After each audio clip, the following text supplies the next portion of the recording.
Moving on to Cup race. Joey, that's Joey what you rocked. call an ass whooping. Yeah, That's what you call an ass whooping right there.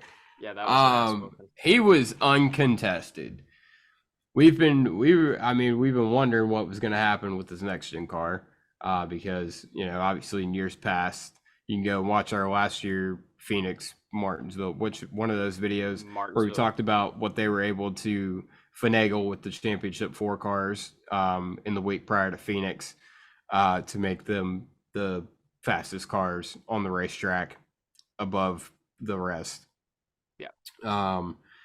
And with this next gen cars, obviously not as much of a box to play in.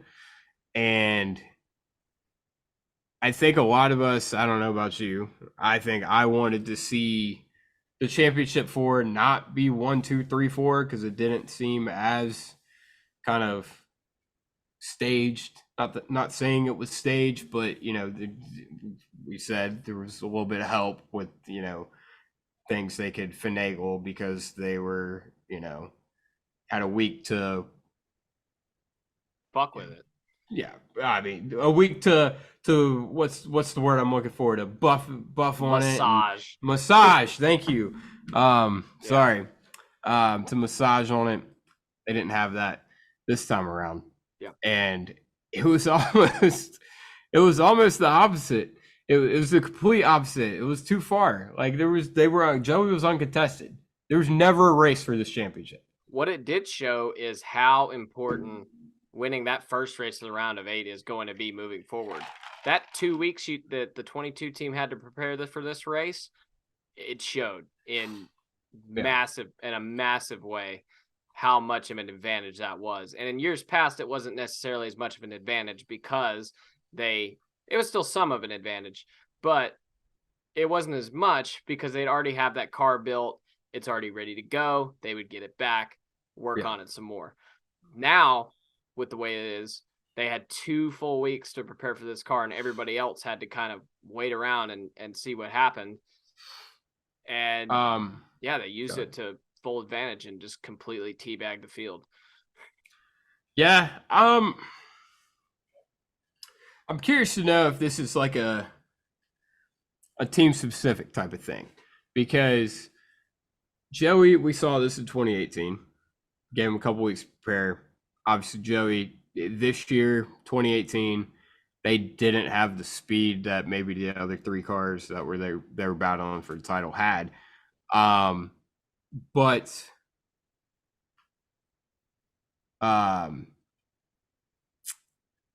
they were, they put the work in and were able to mollywop the field when it came down to it. And it's up for debate. I mean, Bell had momentum coming in. You thought that was going to be, what carried him. I feel like they probably were the car that could have contended with Joey the most. They were a caution away from having a shot at it, really, until they had the issue on pit road. Chase Elliott, I mean, we said it all week long. He hadn't been here. He hadn't been there. He wasn't really too much of a factor. I mean, he was second to Joey, but he never really seemed like he could contend with Joey. Whereas the other 2, I feel like at some point in the race seemed like they could at some point contest Joey Logano. Chase didn't really have that. And then Ross obviously finished, 3rd in the race, 2nd in the championship. I guess we got to talk about the thing. Chase Elliott gets wrecked by Ross Chastain, or wrecked himself, however you want to view that. I would view it completely as a Phoenix incident that was bound to happen at some point. Yeah. I kind of look at it like this. Chase, it's on a restart at Phoenix. Ross gets to jump on him, and it's kind of one of them deals. They're all going to go down to the apron. And I feel like Chase, he keeps coming down on Ross. I don't know if he was expecting him to give him a break or what the deal was, but it's like you're playing with fire there. I think I said it a while back. You're playing chicken with the chicken with its head cut off. Like Ross Chastain's not gonna give you a break. He's not gonna lift. Like it's the Ross Chastain don't give a fuck tour. So I don't know how you put any blame on Ross Chastain in this thing, other than I guess he could have lifted, but you're going for a championship. Can't lift. Well, that and it's like Track position was so important.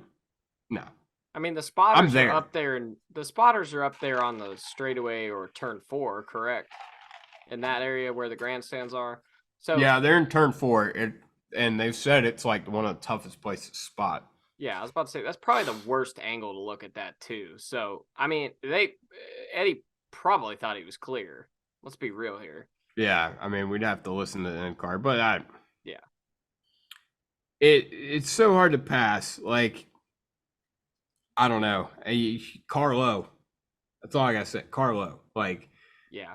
I don't know. I don't know how you put much blame on Ross Chastain for that. Chase kind of got out of the car and gave the standard Chase Elliott non-answer.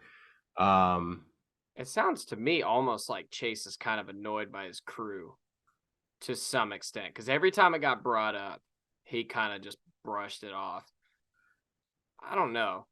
I do have to say, the 9 team continually, every time, trying to escalate a situation is obnoxious, and they need to stop.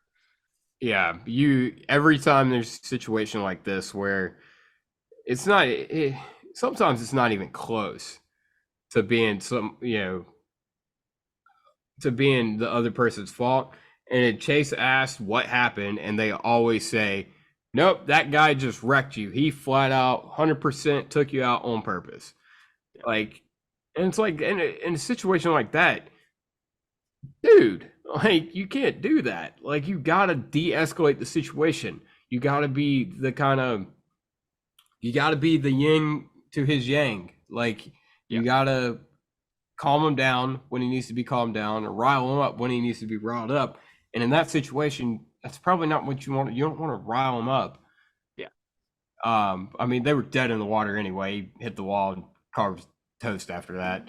But yeah. And it's like, and then Jeff Gordon doubling down after the race and acting like he got raced so dirty in that race. I'm like, come on, dude, just stop. I saw that video. What was it? Front stretch. Yeah.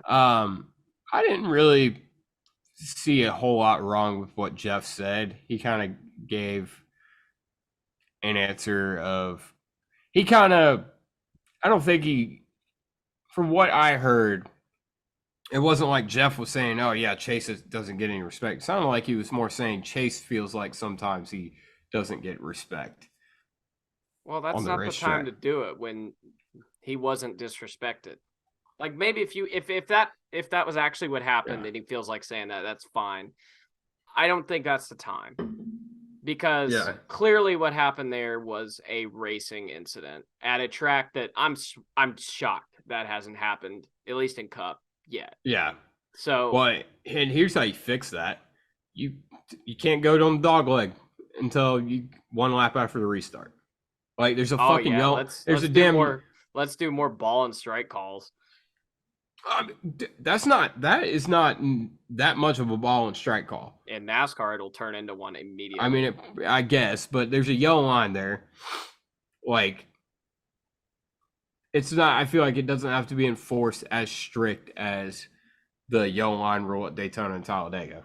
I mean, you could just put grass back there. Like the dog leg like sucks. It used to be. Yeah, it does. It's stupid. It's dumb as hell. Like, I'd almost say the dog leg is more ridiculous than the Hail Melon that Ross Chastain pulled. In some sense, like I hate the dog leg. I think it's dumb as shit. Yeah. Like, why are we sailing them off in there fucking 9 wide in the turn 1 at Phoenix? Why do we flip it too? Why do we flip the damn racetrack? Phoenix sucks. Everything they've done to Phoenix in the past 10 years has been stupid. I don't get it. Yeah, like it didn't produce any good racing at all. Like it produced good racing for trucks and Xfinity, but for this Cup car, and really any Cup car, Phoenix has sucked for a long time now. Yeah. Um, Now let's be real. The Cup package currently made this race worse. Oh, it 100% did. But I mean, I was thinking about it. I was like, I can't remember a good Phoenix race. Yeah. Since they reconfigured it. And it's our championship race now, and it will be next year.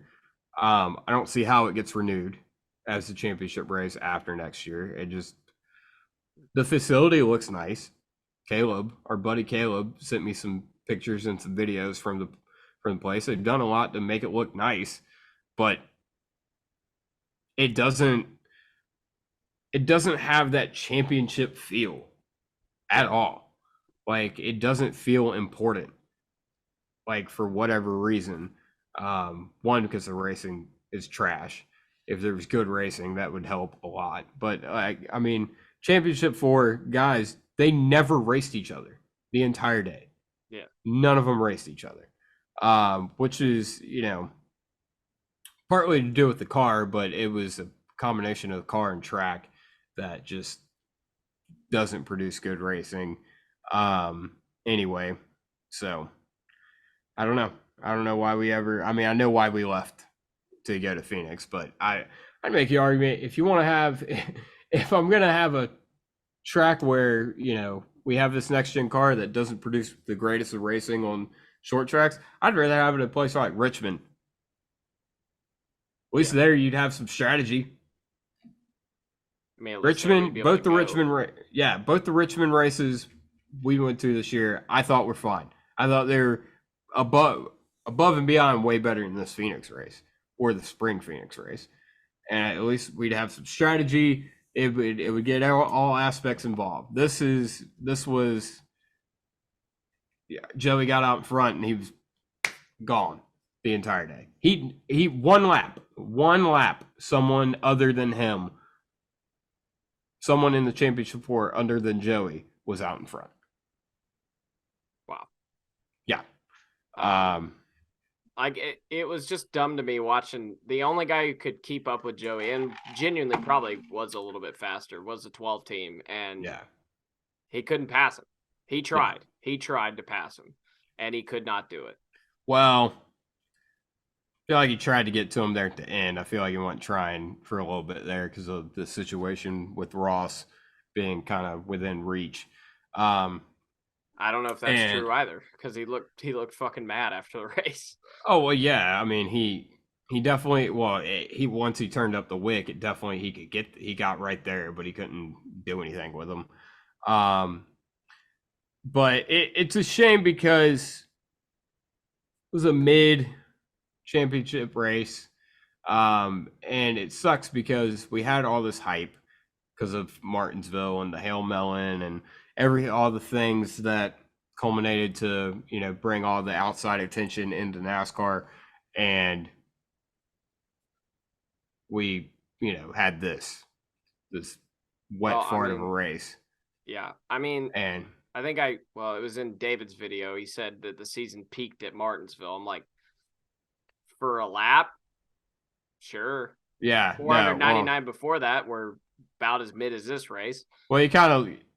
Never mind. You kind of got to look at where David makes his money, and it's an Indy car, so you gotta take some of what he says with a grain of salt when it comes to talking about NASCAR. I mean, that's fair, but a lot of people felt that way too. I did see there were a lot of people that thought Martinsville was a really good race, and then this race was trash. Well, we got a term for them. It's called DARFs. That's true. Yeah, but it sucks because Joey, admittedly, was the least romantic option as far as guys, in the Final Four to win the championship. But still, you're crowning a champion in the highest form of stock car racing in the world, in the highest motorsports in America. And it just didn't feel like it. No. It didn't feel like it at all. Phoenix doesn't have that feel. It just, when you have a mid-ass race and you're uncontested, that's kind of what you're going to get. Well, I mean, as exciting as this format can be through the first 3 rounds, it always is kind of a letdown at the end of the season. It's always like this. We had 14 was pretty entertaining. Absolutely. 16, yeah, because it was a shit show at the end. But it's always like this. Winner take all sucks. If they really wanted to save this format and keep it mostly the same, you would lob off the first race of the playoffs and make it 3 rounds, 9 races. And you let the final round, 3 races. I don't get how that is any better. That's much better than 1 race. How? Because you get all this excitement through these 3 races with points. The point battles are what make this exciting. And then you just say, okay, 4 guys go at it. And then you other 32 to 38 cars or 36 cars or whatever just putter around and do whatever. Don't fuck anything up. I mean, I feel like it would just be like that for 3 races. You wouldn't it wouldn't just be 4 guys though. I'm saying my whole point is this, even last year, the year before, you get down to this one last race and like nothing tends to happen except one guy has the dominant car typically or gets lucky or whatever. It's boring. It's so boring, this one race final thing. It sucks. Yeah, I feel like we could have. I don't know. I felt like when it was at Homestead, we didn't really have this problem. It definitely we have it at Phoenix because Phoenix doesn't produce good racing, and it just exposes everything a little bit more. But I feel like if you put it at the right track, you could see it be better. I'd like to see more incentive for the guys that aren't in the playoffs to do something. NASCAR would never do it, but I don't know. I've watched some old races recently where, and I think we mentioned this, where it seemed like every race seems important, and it doesn't matter if the guy's running 15th and he's battling for 14th. It seems important.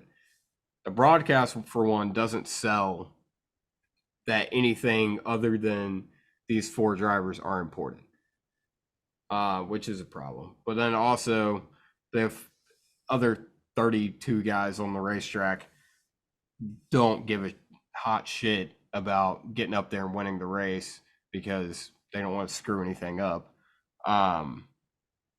So I wish there would be some more of an incentive for those guys to go up there and win the race. Then, maybe we would have a little bit more compelling product for this championship, but I don't know. Well, I mean, what do? You make the prize money to win the race a lot? Yeah, I mean, that's the only thing I could think of. You make the prize money, just an astronomical amount. Yeah,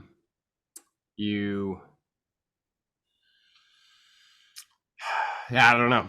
That was kind of something I thought of on the whim, and now you're putting me on the spot. I mean that could work, but like yesterday was just kind of the worst of worst circumstances. I think for just everything. Like the wind got taken out of the sails really early in the day due to no fault of NASCAR's own. But you had that going in. The race, like just the package that you put on was bad. The track itself is bad, and then you had one guy just kind of run away with it, and the only guy that could keep up with him couldn't pass him. It's like, and that wouldn't have affected the championship anyway, but it's just like, I don't know. I mean, for about the past 4 or 5 years, the final race has just done nothing for me as a product, as a entertainment product. It has not done anything for me. And admittedly, this is coming from someone who doesn't like playoffs, but has been entertained by the rest of the aspects of the playoffs in the past and very recently. Even it's been compelling to watch, at least. Yeah, but I can't get anything out of this at the very end here. Yeah, I kind of get what you're saying about the points thing. I don't think a 3-race thing. I'd be fine with it if it was 1 race, but you kind of, what did I say? I said a couple weeks ago, what if they took like the playoff points they accrued throughout the playoffs and they just got those, and whoever had the most, obviously you take those, and you kind of got a points race a little bit. Well, that and there's no reason, if we're still running stages, there's no reason you shouldn't be able to gain stage points and have that help. That's another thing. Yeah, that alone is, and people do make the argument that, like, why do we even have stages if it's not, doesn't matter for a championship? Because it still does matter for the other 32 guys. It's still points for them. But it would make sense that it should matter for the fucking guys in the thing. Yeah. Like in the championship 4. Like, that would at least, and if you put it at a track that would create, compelling, strategy, then that could be a really fun aspect of it. Yeah. Is, you have guys that's like, all right, want to go for stage points, want to win the race. Like, kind of.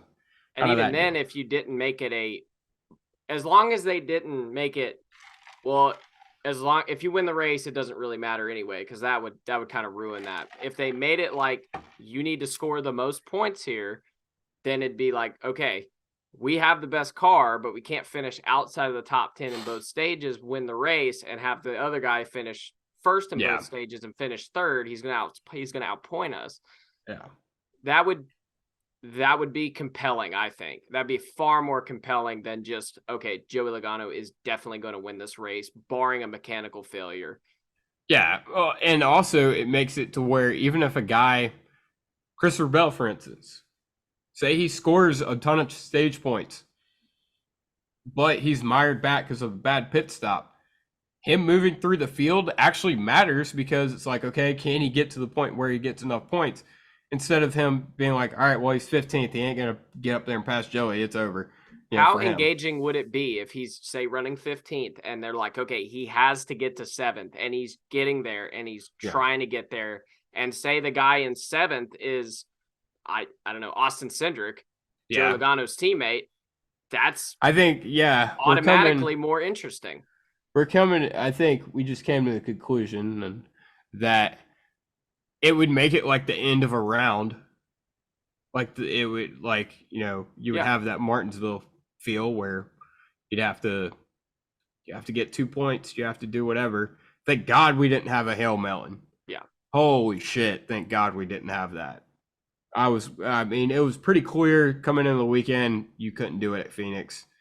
There's no way in turn 3 and 4. That is one thing about the flip, of start finish line being on the other side. You can't do it in turn 3 and 4. Yeah. You could probably get away with it in 1 or 2. But so that was good. But yeah, I think we hit on something there. Yeah. I think it would make it more compelling, but I don't know. What do we know? Yeah, this only just consumes our life. I thought you were like looking. No, all this does is consume our lives for 10 months out of the year. What the fuck do we know, right? Yeah, I don't know.